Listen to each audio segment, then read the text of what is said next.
Shalom Bapak Ibu dan saudara-saudara yang kekasih dalam Tuhan Yesus Kristus.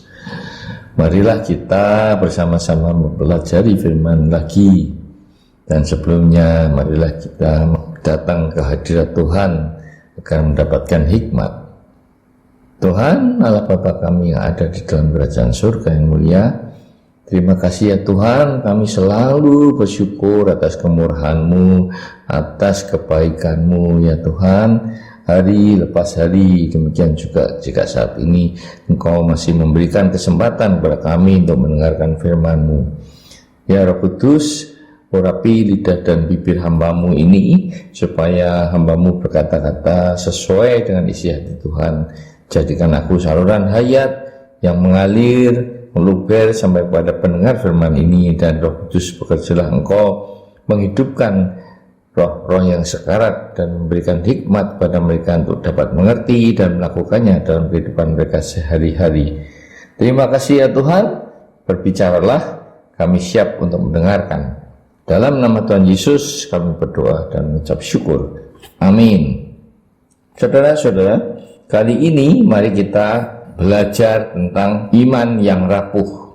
Dalam Yohanes 6 ayat 26 dikatakan, Yesus menjawab mereka, Aku berkata kepadamu, sesungguhnya kamu mencari bukan karena kamu telah melihat tanda-tanda, melainkan karena kamu telah makan dan kenyang.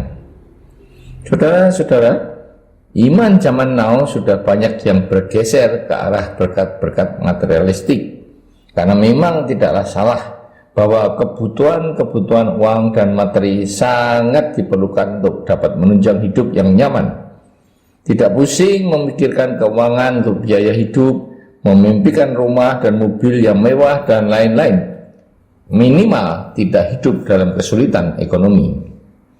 Hal ini bukannya hanya terjadi pada para jemaat saja, namun kadang-kadang para aktivis gereja sampai oknum pelayan Tuhan pun juga banyak yang tidak berani membayar harga dalam pelayanannya.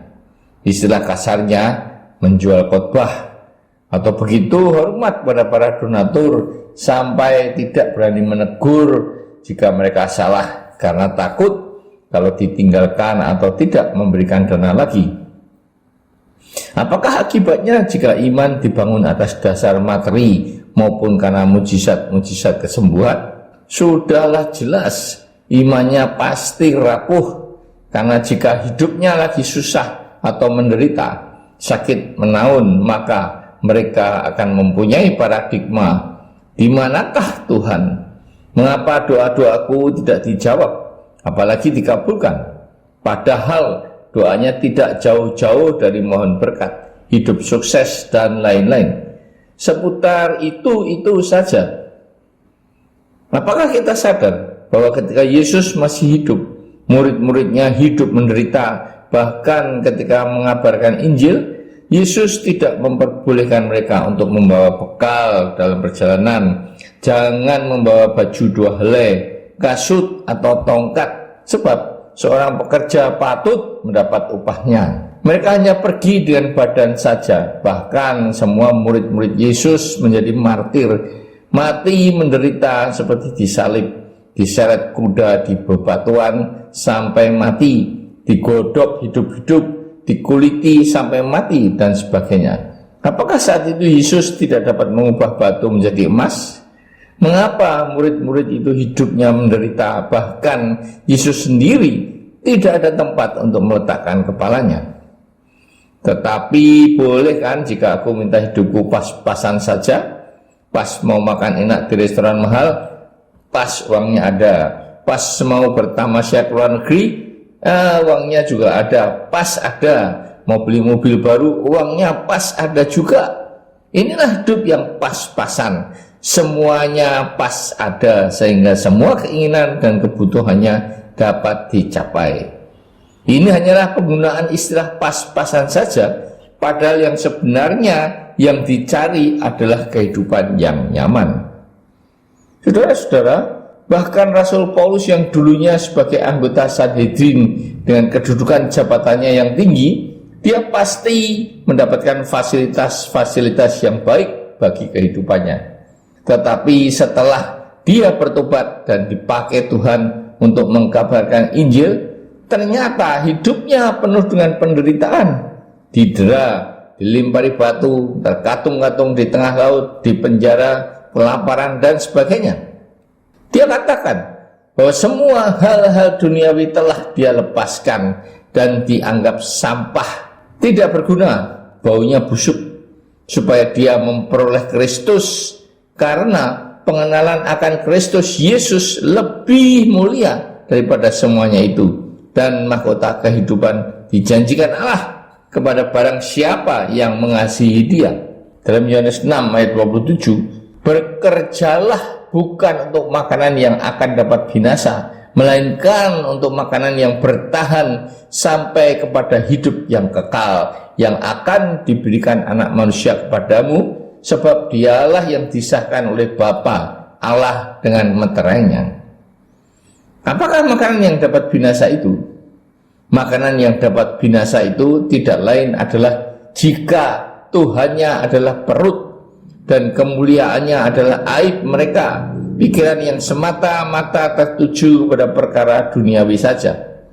Segala sesuatu yang duniawi, yaitu percabulan, kenajisan, hawa nafsu, nafsu jahat, dan juga keserakahan yang sama dengan penyembahan berhala. Semuanya ini harus dimatikan untuk dapat memperoleh mahkota kehidupan dan hidup kekal di surga. Dan dijelaskan dalam ayat ini bahwa jangan mencari makanan yang dapat binasa, yaitu segala hal-hal duniawi yang bukan berasal dari Tuhan, tetapi bekerjalah untuk mencari makanan yang dapat bertahan sampai kepada hidup yang kekal, yaitu makanan rohani. Saudara, firman Allah adalah makanan rohani yang kekal, makan roti hidup dan minum air hidup, yaitu Yesus Kristus itu sendiri, sehingga tidak akan lapar dan haus lagi dalam kehidupan kita di dunia ini. Dan upahnya adalah hidup kekal yang diberikan Yesus Kristus kepada kita, karena Yesus sudah sah dan disahkan dengan meterai sebagai anak Allah, yang dibangkitkan dari orang mati naik ke surga untuk menyediakan tempat bagi saudara dan saya, dan akan turun kembali ke dunia untuk menjemput saudara dan saya agar dapat tinggal bersamanya di sana. Saudara-saudara, kita ini bukan hanya dikaruniakan bukan saja untuk percaya kepada Kristus, melainkan juga menderita bersama Dia. Jika demikian, apakah yang harus kita cari dalam kehidupan ini? Yang pertama adalah mencari roti hidup, yaitu Yesus Kristus, karena barang siapa yang datang kepadanya tidak akan lapar lagi, dan barang siapa yang percaya kepadanya tidak akan haus lagi, karena dia adalah air hidup juga. Dalam Matius 6 ayat 33, tetapi carilah dahulu kerajaan Allah dan kebenarannya, maka semuanya itu akan ditambahkan kepadamu. Saudara-saudara, kerajaan Allah dimulai dari masa sebelum dunia ini diciptakan sampai kepada zaman kekekalan, yaitu turunnya Yerusalem baru. Itulah yang harus kita cari selama ini. Apakah kebenaran itu?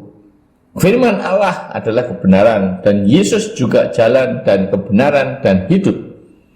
Jika kita sudah menemukan kerajaan Allah, maka semuanya itu akan ditambahkan kepadamu. Tetapi jangan salah mengerti bahwa semua yang ditambahkan itu tidak terbatas pada hal-hal material saja, kekayaan dan harta benda. Karena hidup damai sejahtera dan sukacita ternyata tidak membutuhkan harta benda secara mutlak. Buktinya orang miskin sampai orang-orang cacat dapat mengalami damai sejahtera dan sukacita. Karena apa? Karena yang dicari mereka bukan harta benda. Mereka tetap bersyukur apapun yang dimilikinya. Mereka merasa lebih bersyukur dari orang lain yang hidupnya masih kurang beruntung dari mereka, apalagi orang-orang yang cacat. Dengan kata lain, iman akan bertumbuh menjadi kuat jika yang kita utamakan hidup di dunia ini adalah mencari Tuhan lewat firman Allah, karena Allah memperkenalkan dirinya lewat firman-Nya, yaitu di Alkitab. Kesimpulannya, iman yang teguh akan diperoleh jika apa yang kita cari selama hidup di dunia ini adalah kerajaan Allah, yaitu dengan keintiman dengan Tuhan Yesus, hidup dalam kebenaran dan kekudusan, dan mencari Yesus sebagai makanan roti hidup dan minuman air hidup, sehingga kita tidak akan lapar dan haus lagi, serta hidup penuh pengucapan syukur atas apa saja yang kita miliki dan mencukupkan diri dengan apa yang diberikan oleh Tuhan dalam hidup ini.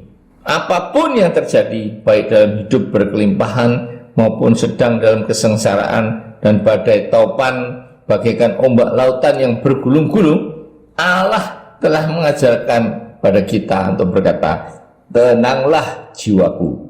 Percaya bahwa Yesus itu Tuhan, anak domba Allah, maka mahkota kehidupan dan yang akan kita dapatkan adalah kehidupan kekal di surga.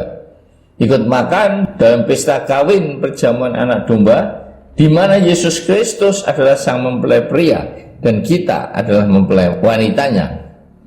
Saudara-saudara akan berkata bahwa tidaklah mudah hidup seperti ini, hidup yang mematikan, hidup kedagingan, karena kita kan masih hidup di dunia, masih perlu kebutuhan material untuk ini dan itu dan lain-lain. Saudara jangan salah mengerti bahwa semua orang Kristen itu tidak harus selalu menderita, karena Tuhan juga menginginkan anak-anaknya hidup dalam kelimpahan. Tetapi jika sekalipun saudara hidup menderita dalam hal kekurangan materi, janganlah kecewa dan putus asa sampai beranggapan bahwa Tuhan itu tidak ada dan tidak adil. Karena aku kan sudah percaya kepada Tuhan Yesus, rajin beribadah ke gereja, bahkan menjadi aktivis dalam pelayanan-pelayanan, tetapi hidupku kok begini-begini saja, tidak seperti orang lain. Nah, saudara sudah mulai membanding-bandingkan hidup ini, yang berarti tidak mensyukuri apa yang telah diberikan oleh Tuhan. Inilah yang dimaksudkan oleh Tuhan Yesus bahwa kamu mencari aku karena sudah makan dan kenyang. Di sini makan dan kenyang adalah perut yang dijadikan Tuhan. Makan dan kenyang akan kebutuhan-kebutuhan jasmani lainnya. Saudara-saudara, tujuan firman ini adalah untuk mengetahui paradigma berpikir yang salah dan membenarkannya, yaitu apakah kita akan menjadi hamba Mamon atau hamba Tuhan. Mana yang kita pilih dan kita utamakan? Karena kita tidak mungkin dapat menghamba kepada dua Tuhan, sebab kita akan lebih mengasihi Tuhan yang satu daripada Tuhan yang lain. Pilihan ada pada diri saudara sendiri, dan putuskan sebelum terlambat. Saudara memilih menjadi pengikut Kristus dan akan dapat masuk dalam pesta perkawinan anak domba, atau memilih menjadi hamba Mamon tetapi saudara akan tinggal di luar. Amin. Marilah kita berdoa. Tuhan, terima kasih atas firman-Mu yang mengingatkan kami untuk tidak mencari Engkau, karena agar diberkati dengan hal-hal duniawi sehingga hidup hedonis, hidup yang mengutamakan hal-hal duniawi. Ajarlah dan ingatkan kami untuk mengasihi-Mu, untuk mendapatkan mahkota kehidupan yang dapat memberikan hidup yang kekal, hidup dalam iman dan bukan hidup dalam penglihatan. Tuhan, sekarang kami tahu bahwa untuk mempunyai iman yang kuat, kami harus makan daging-Mu dan minum darah-Mu yang merupakan roti hidup dan air hidup, sehingga perkara duniawi sudah tidak dapat menguasai hidup kami lagi, dan sebagai upahnya adalah hidup kekal di surga.